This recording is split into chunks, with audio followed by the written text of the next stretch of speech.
How you all going? Venomous Taipan here today with another episode 4 of Swam Pod, which Hashtag. stands for sports, or hashtag Swam Pod, which stands for Sports with Adders and Mayo podcast, with of course Mayo Hosco. Say hello, Mayo. Hello, I've got a sore throat, so for this episode, we're gonna let Venomous do majority of the talking and the rundown. Yes, the talking and the rundown. So we're doing I could almost say, Uno reverse this week. Something a bit different. So that will be interesting. First time doing it, so we'll see how we go.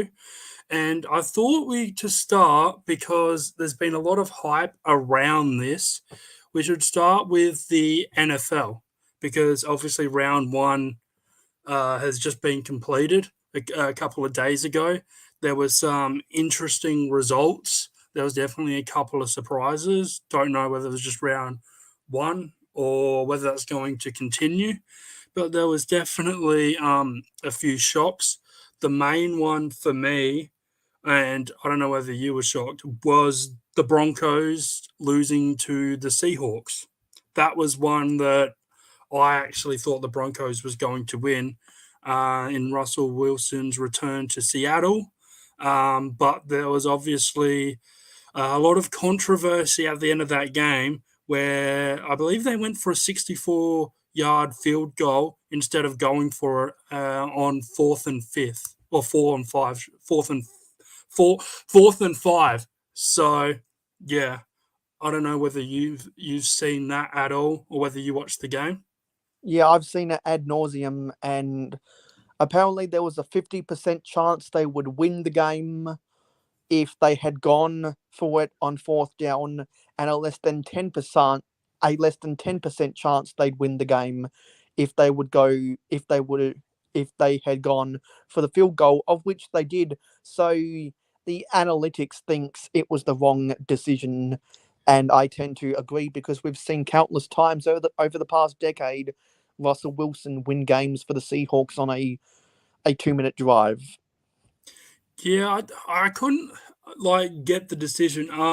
There was one similar. I'm pretty sure it was last year, wasn't it, with Green Bay and Tampa, where And Green Bay didn't surprise, go for it. surprise, who was the offensive coordinator in that game? Nathaniel Hackett. Who was the head coach that made the decision this time around? Nathaniel Hackett.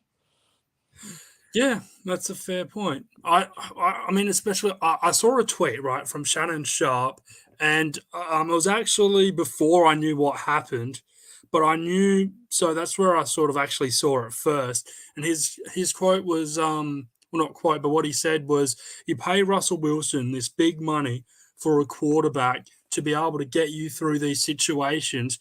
Then when you've got a situation where you've got one of the better quarterbacks in the NFL to get you through on a fourth and five, and you decide to go for was it the second longest field goal in history if they got it? Yeah, 64 yards? because I believe the only I believe who was it, Justin Tucker for the Baltimore Ravens last season kicked a 66-yard field goal, Right. So, which I was mean, the longest ever field goal. yes. But that may have also been, I don't know what the conditions were when he kicked that. It may have been added with a breeze too. I don't know. But That I was don't know. in that was in Detroit, and Detroit is one of those cities on the Great Lakes. So there's a lot of really strange wind occurrences in NFL games that happen in cities on the Great Lakes, Yeah, well, it doesn't surprise me. Or just within near water in general, I could imagine. But particularly the Great Lakes. yes, that is a fair point. So there was a couple of other surprises as well for me. Detroit nearly beating the Eagles. I didn't see that one coming at all. Yeah, That was that's because people have underestimated how much improved the Lions' defense are this season. Obviously, they took Aiden Hutchinson with the second overall pick in this year's draft to bolster their defensive line, and looks like that is paying dividends. And I just wanted to go back to the Broncos. I have mixed emotions about that because on the one hand, I thought that the Broncos should win the game because they were a better team. But I can excuse the Broncos for not winning because new head coach, new offensive coordinator with a new quarterback in a new system. So those rusty wheels have a lot of squeak in them. And so Yeah, I knew this season was going to have a lot of rusty moments for my Denver Broncos, hashtag Orange Crush, because of all of the new people at the three most important positions within an NFL team, a team being separate from the organization. Head coach, offensive coordinator, and quarterback, all new people within those positions. I'm not surprised that an embarrassment like that happened sometime throughout the season. I just didn't know it was going to be on the first game, well, that's the thing as well. which really pisses me off as a Broncos fan. And I think all of those people that were saying, "Oh, the Broncos should go to the Super Bowl," we're out of their minds. I'll just be happy if we go to the playoffs because we've been desperate for a quarterback ever since Peyton Manning retired. We cannot draft a quarterback to save our lives, so that's why we had to play.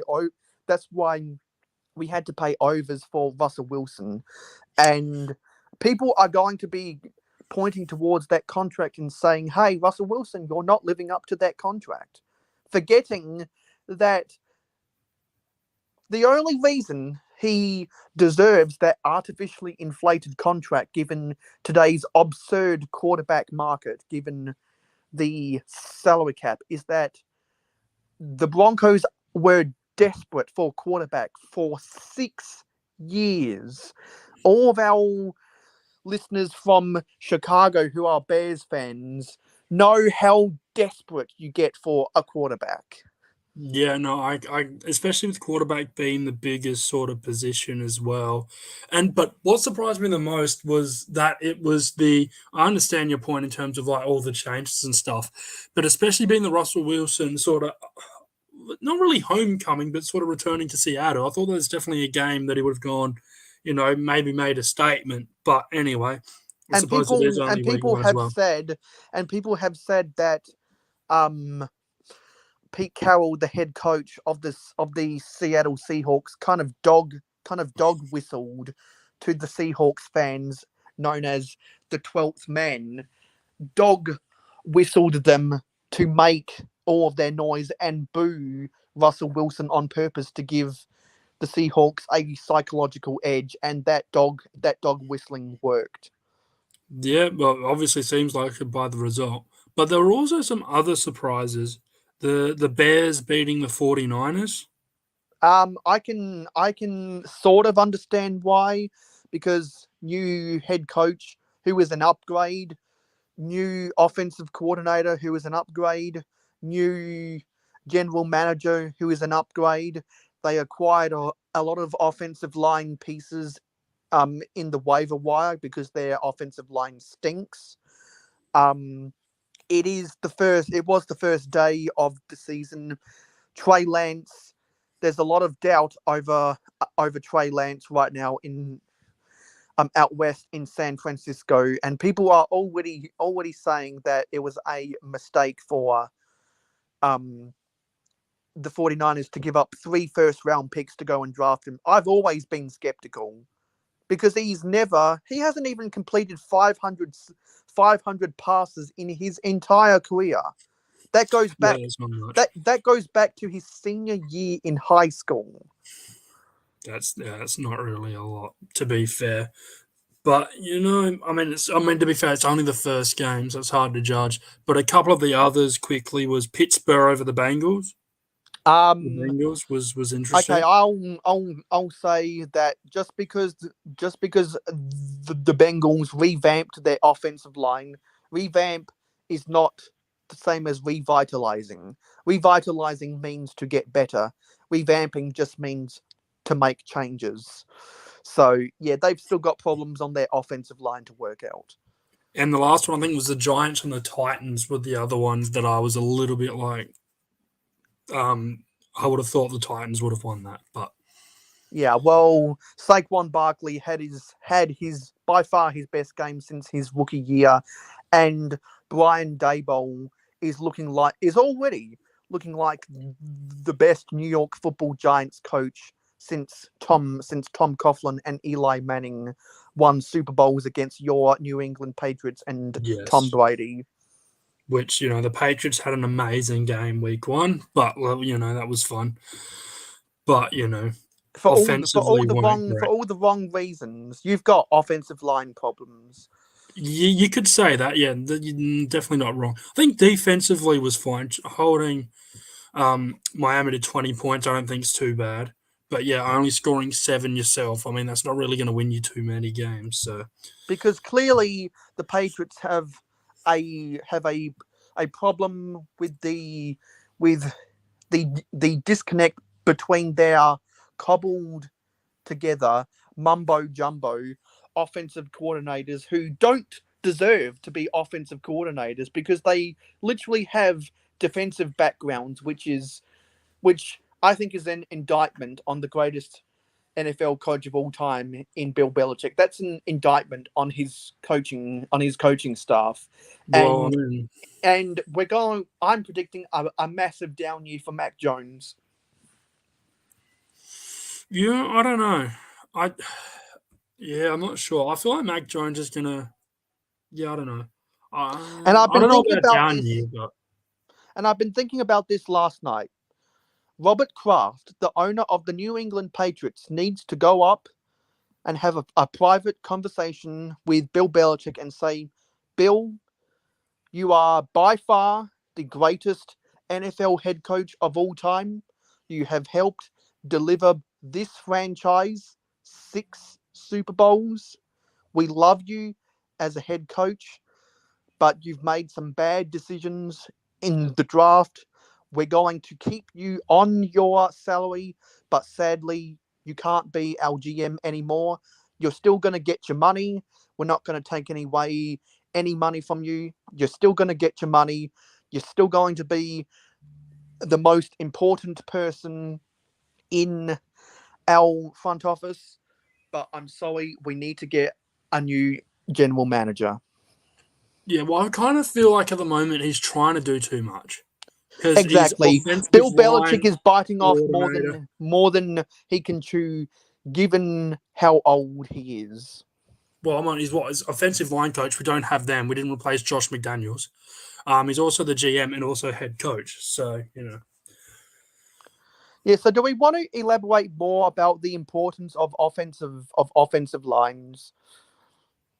I mean, we can. Yeah. So the Eagles. A lot of people are saying that the Eagles have the best offensive line in the NFL. The Giants' offensive line, with all of the draft picks they've invested, looks massively improved. All of the injuries that the Cowboys have lost on their offensive line, plus the offensive lineman that they lost to free agency and or traded away, that is not a strength anymore. We already talked about how with the Bengals, revamping is not the same as revitalizing. I think the Packers, before it's too late, need to seriously consider cutting David Bakhtiari. Mm. I really do. That man is always injured, and you can't have dead weight counting against your salary cap forever. Sometimes you have to admit that the best ability is availability, and not even talent can can be a trump card against that. Well, it's just wasted at that point, isn't it? If you're not on the park, so Exactly. Because I think this year David Bakhtiari's career is on the line. that is a bold statement. I will say that. But I mean, especially now, yeah, I don't know. We'll see how we go with that. But I know the Packers didn't play that well, so And even though the Bears made changes on their offensive line, it's still really bad. yes. Well, yeah, but the Bears, well. When have the Bears ever been good? Yeah, they've been Seriously. well, they've been well. The last time they went to a Super Bowl was 2005, and they had Rex Grossman as their starting quarterback. That's all you need to know about the Chicago Bears. The last time they won a Super Bowl was the 85 Bears, and that wasn't because of their offense. That wasn't because of Jim McMahon as their quarterback. That was because of one of, if not the greatest defenses of all time, the 85 Bears. Yeah, Chicago is just yeah. But anyway, I think we What should. Hang on, what are you what's going to next? say? Well, I was going What's to say next?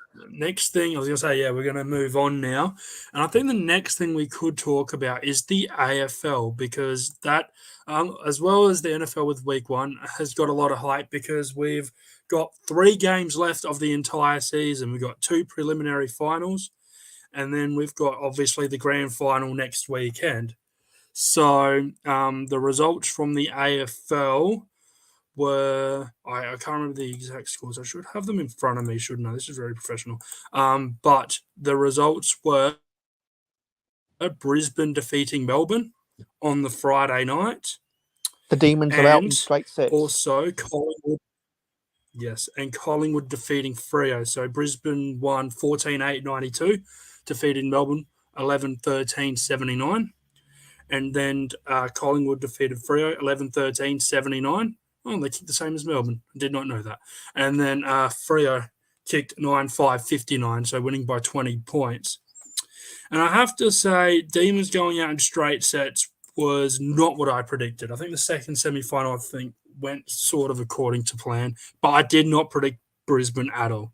No one, no one would have guessed that coming off of an AFL premiership for the first time in 57 years, the Demons would go out in straight sets the next year.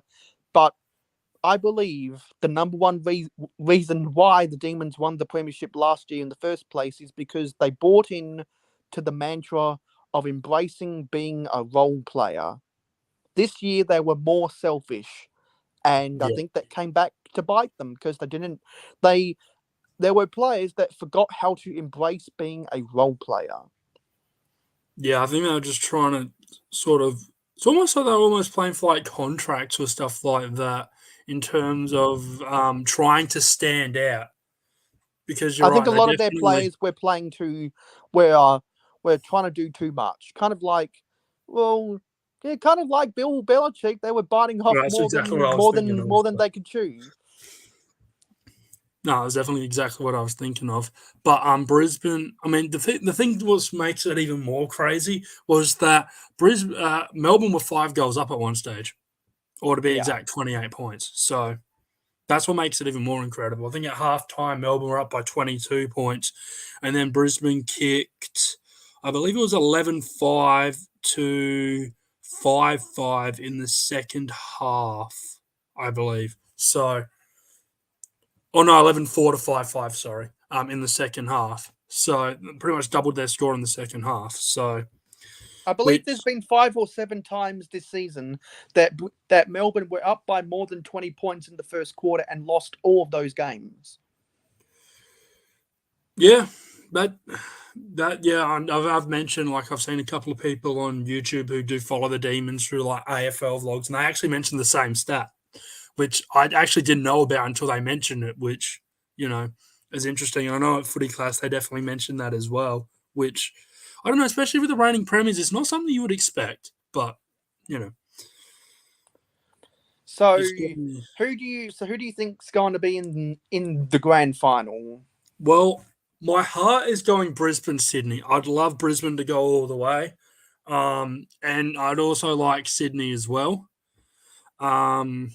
which I'm hoping that's the case. Two interstate clubs haven't had that since '06, but my head's going Geelong, Sydney. I think the two home sides do get it done.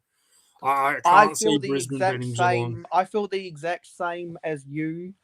Um, and I think if I think if it is a Sydney Brisbane grand final for the first time in 17 years, there's going to be an AFL grand final under 80,000, and we'll talk about that a little later once we've got through all of this news in this podcast.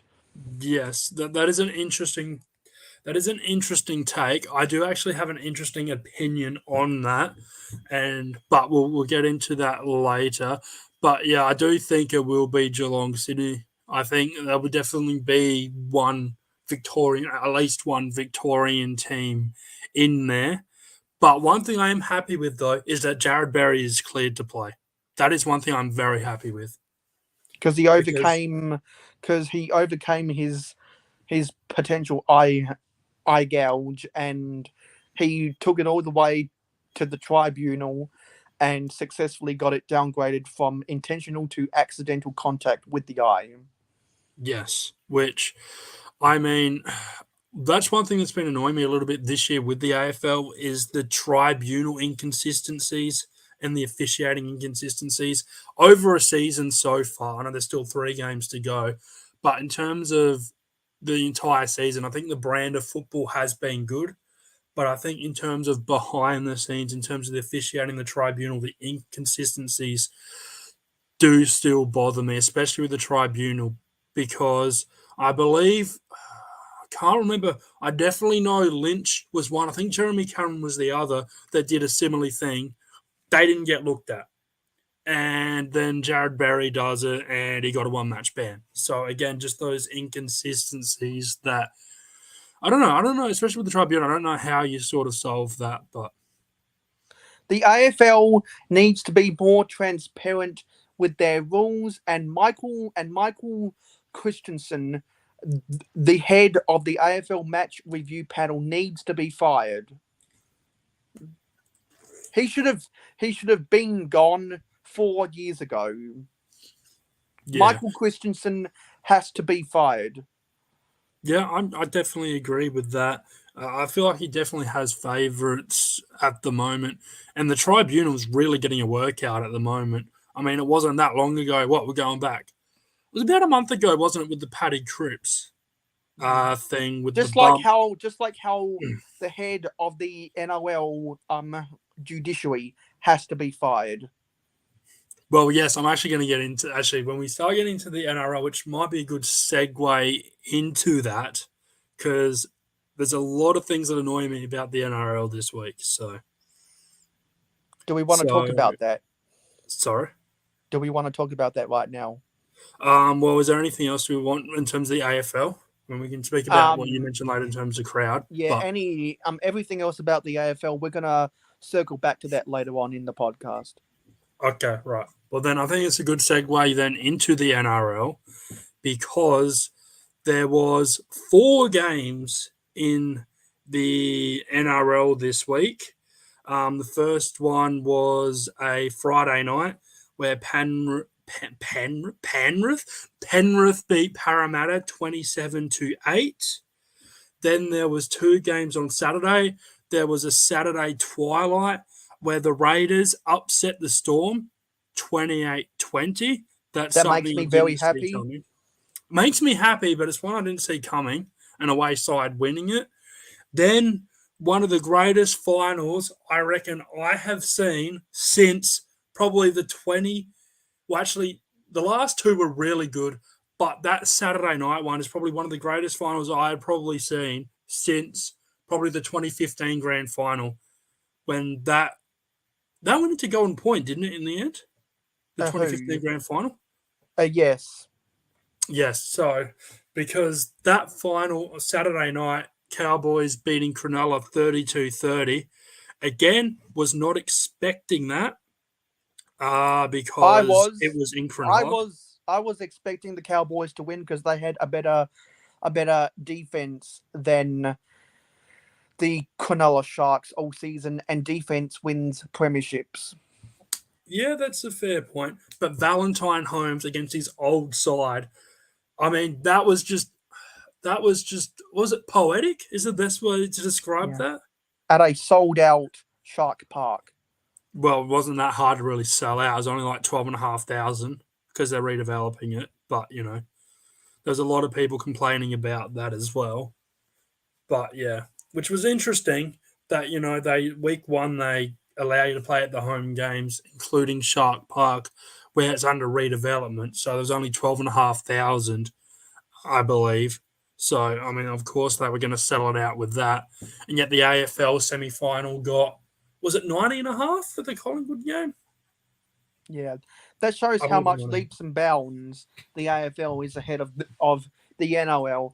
And for all of Sydney's, the city of Sydney, their love and affection for the NRL and their quote unquote better tribalism, how about actually go to the stadiums, sell them out, and actually force the New South Wales state government to build Suncorp Stadium clones for every NRL club in Sydney. Actually force them to do that. And then you won't have to complain about the void of NRL teams playing in Accor Stadium. How about that, NRL? Do better. Yeah. Well, what was the crowd for the South Sydney Roosters game? I don't That know. was a touch. That was a touch under 40,000 at the redeveloped Sydney Football Stadium, Allianz Stadium. Right. So what? They only got what? That holds. How much does that hold? That holds 44 something. Oh, okay. So it was close to sold out, and then. Yeah, it was a sellout, but something we'll also circle back to later on in the podcast. People that had corporate seats didn't show up. Oh, yes, that is yes. That is a very good point. It's something just actually irked me, but yeah, we'll definitely circle back to that. And then the last game was the Rabbitohs defeating the Roosters. Oh yeah. Bye Roosters. Oh, that was so good. Glory to South Sydney. What was it? It was 30-14, wasn't it, the final score? I can't remember if it was 30-12 or 30-14. It was. And that was it's always good to see our noisy neighbours, crosstown rivals, foundation rivals lose. And it's even better when we make them lose, and it's even better when they lose against us in the finals. In a final, especially a knockout final too. Which, Latrell Mitchell showed him how it's done. He kicked all 5 of his conversions, while Sam Walker for the Roosters only slotted 1 out of 3. 33%. Yes. It was a very weird game because 5 of the 8 tries scored were for the team that had sin bins. I reckon the stat was when they mentioned it, which from what I've seen, I was actually out on a Sunday, so I only saw bits and pieces. But the first 5 minutes that I saw of the game, 3 sin bins. I kid you not, 3 sin bins and 4 penalties in literally the space of... Actually, it wasn't even 5 minutes. I reckon it was almost like 2 or 3 minutes. Right, that was a wild weekend for the NRL finals. Yeah, which, from what I saw, to be honest, they over-officiated that game. Because they knew such rivalry, they over-officiated. And I think the 7 sin bins does actually clarify that. Anyway, do we want to move on to the latest news about the NBA, which is more up your alley? Yes, that is what we can do. I haven't seen too much about the NBA at this stage. It's been a very quiet type period at the moment, and sort of in the off season at the moment. But there's a whole lot of stuff going on in just a little known city in a little pocket of Arizona called Phoenix.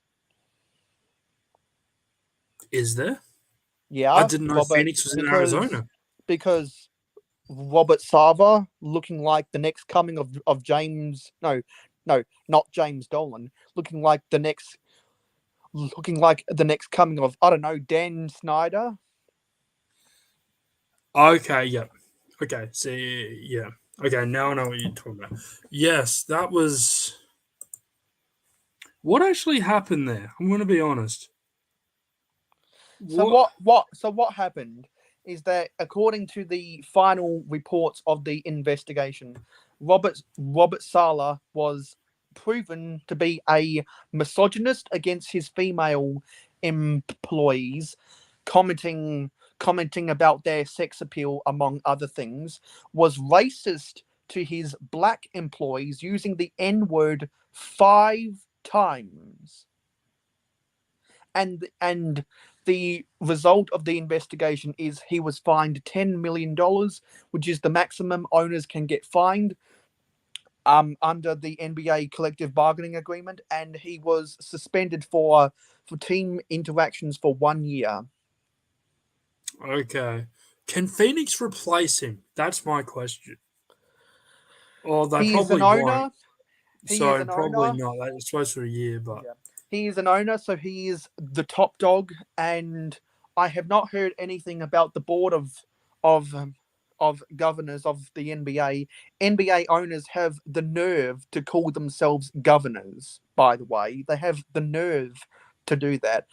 They have not had any conversations about voting out Robert Sarver as the owner of the Phoenix Suns, much like how they caught Donald Sterling on audio tape being racist, and they used the commissioner of the NBA, Adam Sterling, to ban Donald Sterling for life, forced him to sell the Clippers, and he was banned for life. A similar thing could have happened to Robert Sarver, but the reason I believe it didn't is because they didn't have visual or audio evidence.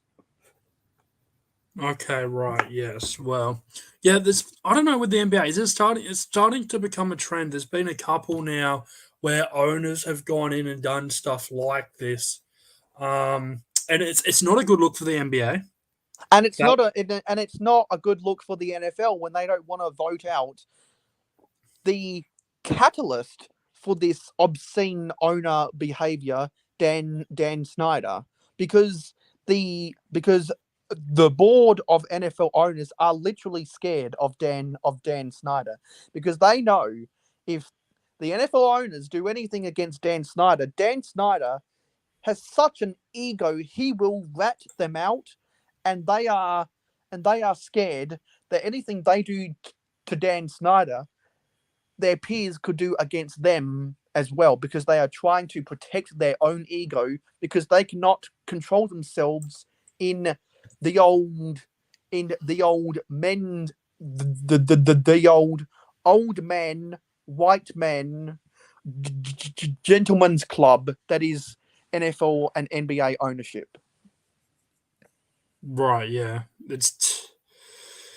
Yes, especially with the US sports at the moment, there's a lot of is it considered background drama? I don't know whether that's the greatest word to put it, Yeah. but it's sort of off-field drama is probably a better word to put better word to put it with, especially like owners and stuff like that, and sort of like misbehaving as well. So we can only, I mean, it's not even necessarily owner, but we can even look into stuff like Deshaun Watson. That hasn't been great for the NFL either. So, And I'd like to put out a disclaimer. All of us at the hashtag, well, all of us at hashtag SwamPod do not agree with the behavior of James Dolan, Dan Snyder, and Robert Sala. I don't know how he did so, but Robert Sava right now is looking worse than James Dolan. yeah, that you know what that you should get a medal for that. That's an achievement of being that bad in terms of behavior that Yeah. you should get a medal for it. There you And go. what really makes me laugh is that Robert Sava, according to the investigation, Robert Sava said he does not like diversity. Yet he has hired a whole lot of women and a whole lot of black people that have performed really well at their jobs.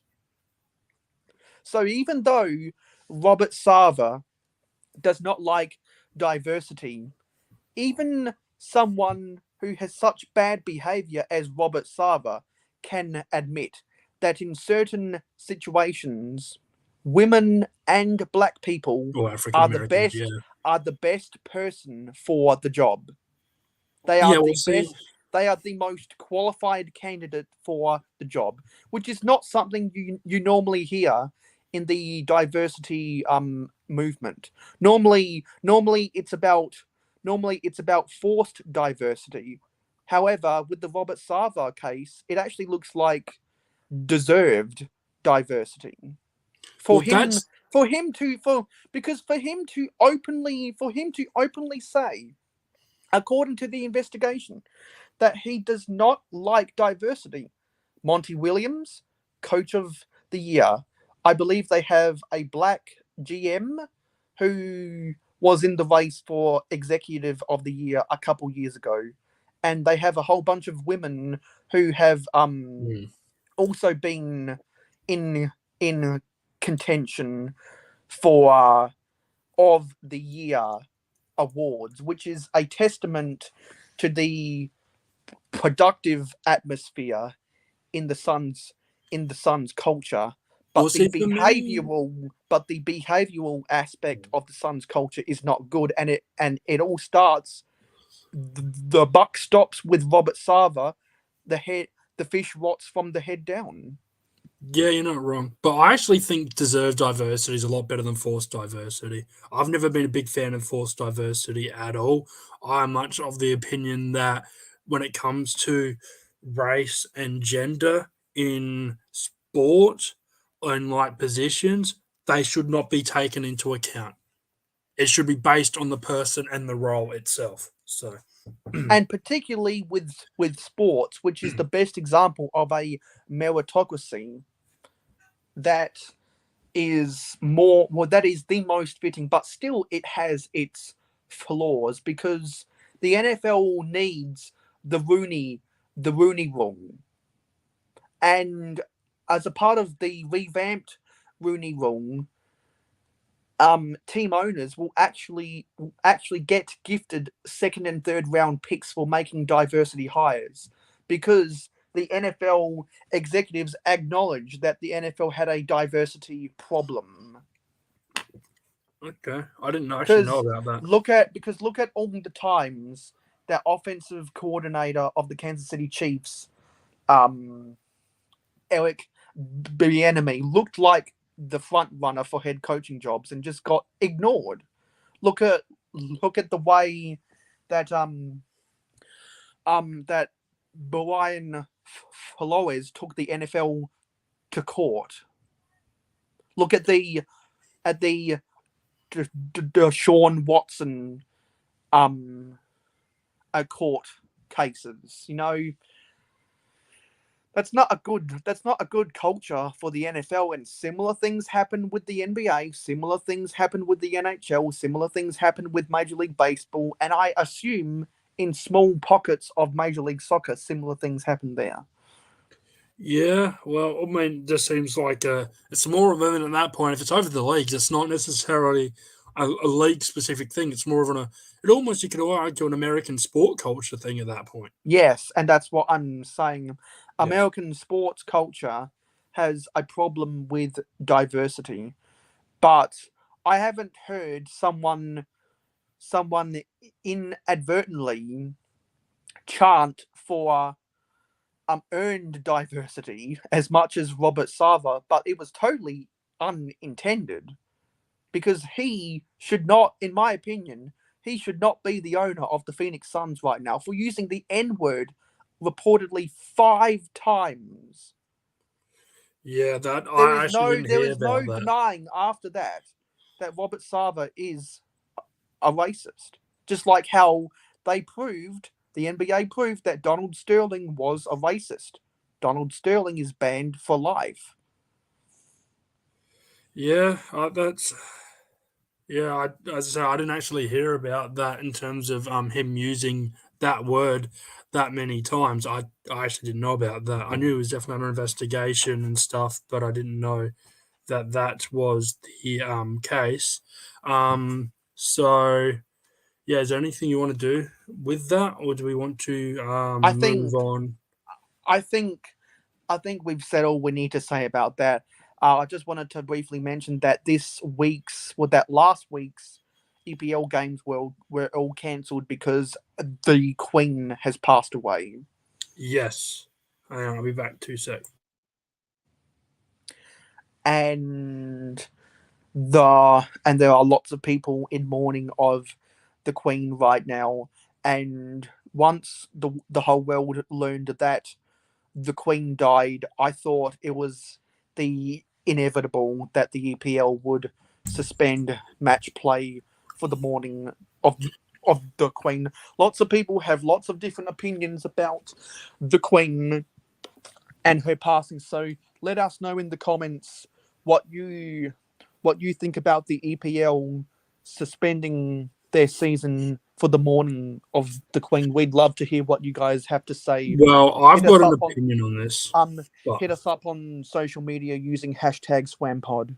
so I've got an interesting opinion on this because I kind of agree with it because they weren't going to get the same amount of crowds, especially within London, in terms of the Queen's passing. I think that's sort of been a big thing and the support of that because, especially with the British people, they weren't going to get the crowd for that week. But I am very concerned, and I mentioned this today with a couple other people. I am concerned that the EPL are going to struggle to fit games in because it has come at a horrible time for them because you've got postponed With the games now. world and the World Cup coming up. Well, that's the thing. That's what I was going to get into. The fact that the World Cup is coming up. And so they're already trying to play several back to back weeks leading up into the World Cup. And now they're going to have to play even more. And that doesn't even include some of the other cups like the FA Cup that they've still got to play. I I even said to people, it would not surprise me if they don't. They're going to get an EPL season. I don't think they're just going to, like, not going to cancel the season, but they may struggle to fit all the games in. Yeah, because they're going to be the clubs are going to be running their players ragged, trying to squeeze in the whole 38 game fixture. Well, and that's what I'm thinking, especially with the World Cup. And obviously, they have a couple of warm up friendlies in the World Cup and then them coming back afterwards. There's not much break, which probably decreases the quality of the performance of the EPL. And I mean, the EPL is going to have an interesting decision, I think, because they've got to make up. I believe they've got to make up all the games this week and a few next week as well, from if I remember correctly. So some teams have got to make up a couple, and they're already chasing their tails. So It's going to be interesting to see what happens with the EPL. Now, on more lighter news, did you see the kerfuffle that happened with the in Major League Baseball with the managers of the Angels and the Guardians? no, I have not actually. So they both got ejected for protesting against Major League Baseball umpire Ron Culper, and I thought it was very theatrical with the way they argued when they both got ejected from the game. Really, and yeah. and I'm not sure what baseball fans will think about this, but I think it was the best reaction for someone getting ejected from the game being Terry Francona since George Brett got ejected against the Yankees back in 1983 for the Kansas City Royals when they disqualified his home run, and they found evidence to prove that he had used too much pine tar on his baseball bat. That's how funny standoff between particularly Terry Francona and Ron Culper was to me. Yes, I haven't really heard much about MLB news other than Aaron Judge getting close to that home run hitting record. How many He's home getting runs is he at closer. now? He's at 57. He scored 2 today against the Red Sox, which, yeah, we ended up losing, which is fine. Not good for any of us at Red Sox Nation. No, it's not great. I mean, it did go into an extra innings, but yeah, he did score a couple. And they ended up winning 7-6, I believe, in the 10th. So, And also, no, but for the St.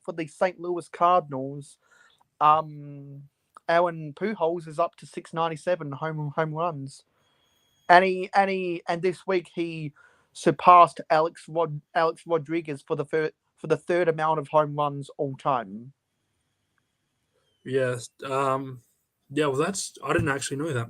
More you And know. on I've the just sort of E been and on keeping the track of ES, the Aaron Judge yeah, thing. and on the ESPN program, this just in, Max Kellerman inadvertently whether he was aware of it or not,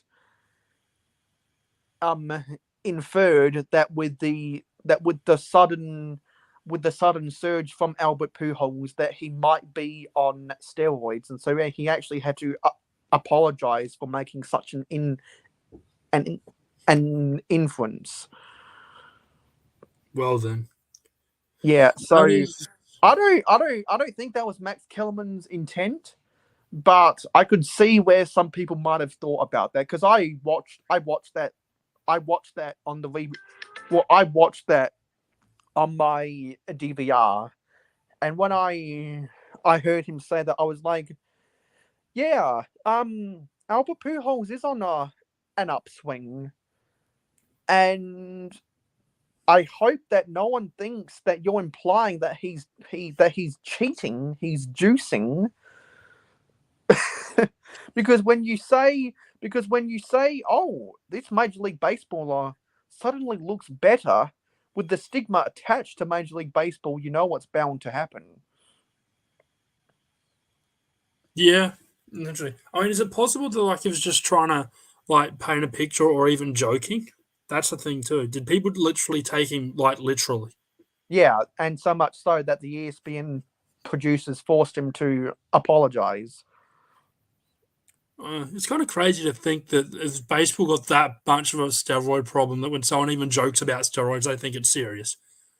Well, if Max Kellerman had mentioned that about any other American sports, he wouldn't have had to apologize, but because it was baseball, because of the stigma, he did. Yeah, I was going to say I mean, it seems like there's still got from what I know, there's still a bit of a cultural issue in terms of steroids within baseball. Yeah. So, do we want to talk about crowd numbers for big games?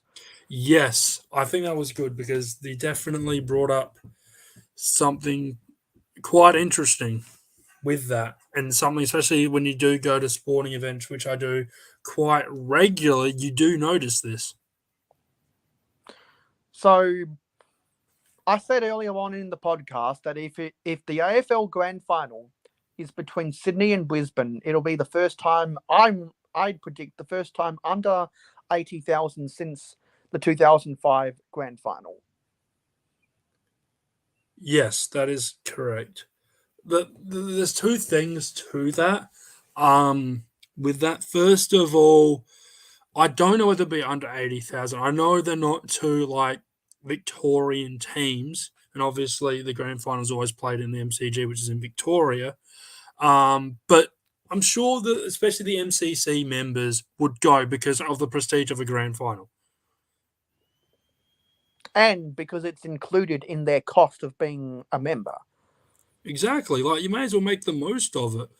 So money talks for good and for bad. And I have a crazy theory. If AFL Grand Final tickets don't sell out on the Monday before the Grand Final, Gil McLaughlin will let more people buy corporate tickets to artificially inflate the crowd at the grand final.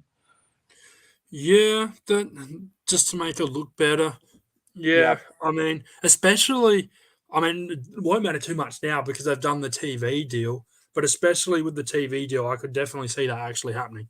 Um, to go, well, like, oh, here's the grand final. This is a massive spectacle. Look at the interest that it's sort of gaining. But the thing is, though, I don't know whether it'd be under 80,000 because 2005 was Sydney West Coast. And Sydney do have a lot of supporters. You'll be surprised, especially in Melbourne because they used to be South Melbourne before they relocated to Sydney. So And there is Brisbane quite a few. and Brisbane always get a lot of crowds in Melbourne because of Fitzroy. And so, yes. And so leading that, I was going to say that next. So because of that, I actually don't, I think it will be over 80,000 because of that Fitzroy fan base and that people don't have to. Well, I mean, some Brisbane supporters that definitely get tickets in terms of like major ticket holders of Brisbane Lions obviously go and still travel.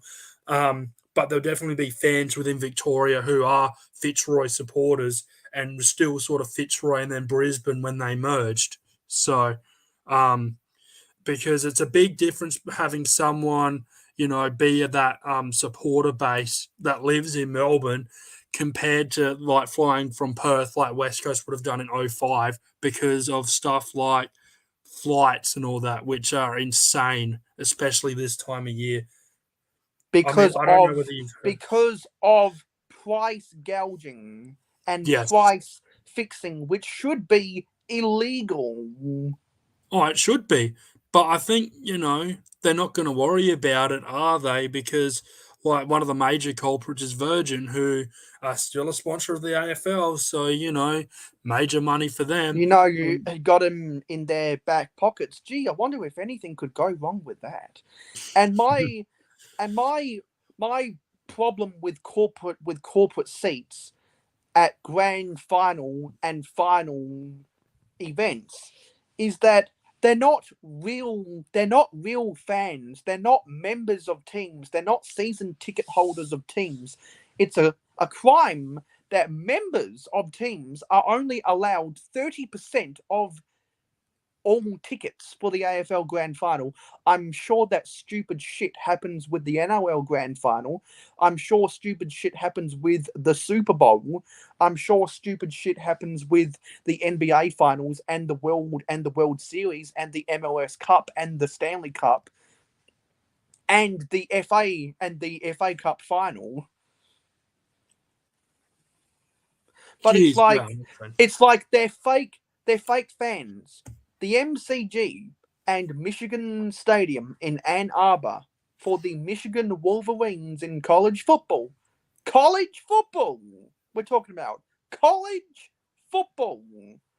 Both have over 100,000 capacity. I'm here to tell you, Ohio State versus Michigan in Michigan, Ann Arbor, has a better crowd, has better electricity than the AFL Grand Final. You know why? Because the Michigan Wolverines do not sell corporate tickets. They sell tickets to their fans and their students. They live and bleed navy blue and gold. But they Yeah, are not corporates. That is real football with real fans, not real football with fake corporate fans. yeah, that is definitely a fair point, and you even see it all the time. In terms of not necessarily for big finals, I don't know whether it's a massive issue because obviously everyone wants to be sort of a part of that and all that, but especially like crowds where you might only get, especially at Adelaide Oval, because I do go to Adelaide Oval quite often. You'll get some decent crowds of maybe like 30, 35. You'll find the That's not Eastern Stand. that's not decent. That is average. No, okay. Well, average to decent. Decent should be above average. And Okay, right. The fact that Adelaide Oval holds a little over 55,000 and they cannot sell that thing out every week, given how much tribalism there is in South Australia, is a crying shame. And it shows, and it reflects more poorly on the teams that play in the stadium than the fans themselves. Yeah, I mean, a lot of people. Yeah, it's so weird sometimes when you think about it. Like a lot of Port supporters talking about, they really wanted to go to the prelims and all that type of stuff. And then they've had opportunities to go. I know they're not prelim finals, but they've had opportunities to go this year. No tickets have been sold out other than the last showdown did get close. But For other than all that, for all of our international audience and interstate audience, what is the showdown and what is Port supporters? so Because the because venomous, you got to keep in mind we're talking to the whole world, and the whole world can go onto youtube.com and listen to this podcast right now, which we strongly encourage you to subscribe to the Venomous Typing channel and the Mayo Hosco Sports channel. Yes, we do strongly counter that. So the showdown is between the two South Australian clubs. So with Port Adelaide, with two South Australian clubs within the AFL. So we got Port Adelaide, and then we've got the Adelaide Crows. There's a big sort of rivalry with that. There's a lot of backstory to that as well. And so both of them do not sort of like each other. And the last game this year of the regular season was the only time it got close to being sold out, Adelaide Oval, in terms of an AFL match. Because of the tribalism. Yes. Yeah. And so the last thing I think is worth talking about is that New Zealand are the number one ranked ODI team, one day inning team in the world at the international stage, and they're losing 3-0 in their series against Australia. Yes, they did lose 3-0. The thing is with that, though, like New Zealand are world number one in the world when it comes to ODIs, and they are still very good at ODIs. But one thing I noticed, though, with New Zealand is they can't play in Australia. I reckon the series might have been different if it was played elsewhere, especially if it was played in New Zealand. Because Australia, there was a couple of times they didn't bat well, but then New Zealand batted worse. So they just haven't not gotten used to it. They just don't play Australia that well. I think the last time they won an ODI in Australia was 2014. And when was the last time Australia won an ODI in New Zealand? I do not know, actually. Because if it's been a while, gee, I wonder, might that happen? Might that have something to do in both cricket and Australian rules football, that unlike the NFL, the NBA, MLS, and the EPL sports that are and the NRL sports that we've talked about tonight, Major League Baseball is in the same boat, that they don't have standardized dimensions for all of their stadiums. I wonder why. Well, especially with international stuff, home ground advantage is going to be massive, and I think you're going to see that. No, we're talking about the dimensions of the stadiums has an unfair advantage. Yes, I do agree with that. And did you hear Craig McRae, the coach of the Collingwood Football Club, come out and say that he did not prepare the Magpies to play properly against Sydney Swans last time because he blamed it on the dimensions of the SCG, which is 6 meters shorter and 4 meters more thin than the MCG. Yeah, I mean, it doesn't seem a lot, but when you put it into context, especially out there on the field, it definitely would be more than probably what you think. Or how Aaron Judge in Major League Baseball has hit majority of his home runs to the right field at Yankee Stadium, which is only 160 feet from home plate. Gee, I wonder why. Yeah, There's doesn't. a reason why Major League Baseball fans joke about how Yankee Stadium is a little league ballpark. Yeah, well, I mean that's not, especially for baseball, that is not very big at all. No, it's not.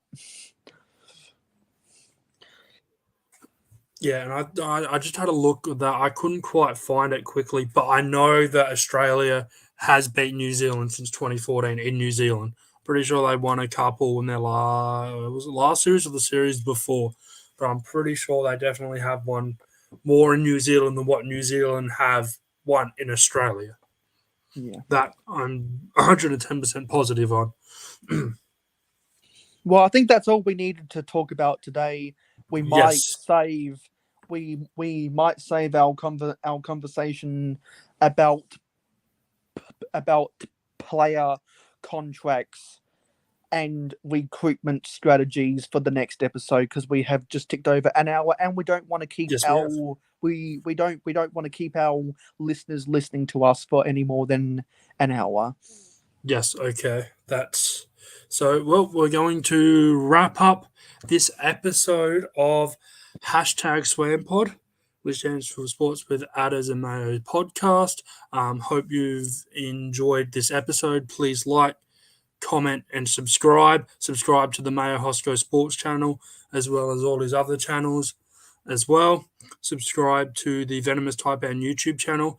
And we also want to know your thoughts in the comments about any of the issues we've talked about today, and let your opinions be known. It's always good to have interactions within the comments, and get a good perspective of our listeners and what they're thinking as well.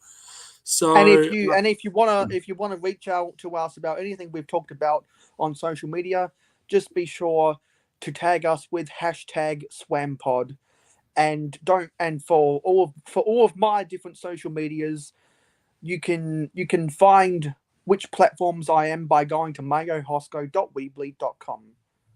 yes, and you can also follow me on Instagram as well, at Venomous Taipan 269, and follow us on all the socials and get into contact with us there as well. So I think I am pretty much done. Another successful episode, Mayo, and Agreed. we will see you all for Episode episode 5. 5 of #SwamPod. And See everybody. hopefully Venomous Type will be able to figure out how to download this episode to upload it onto his channel. Well, Bye, I'm guys. hoping I don't have the issue. But see you, everybody. Bye.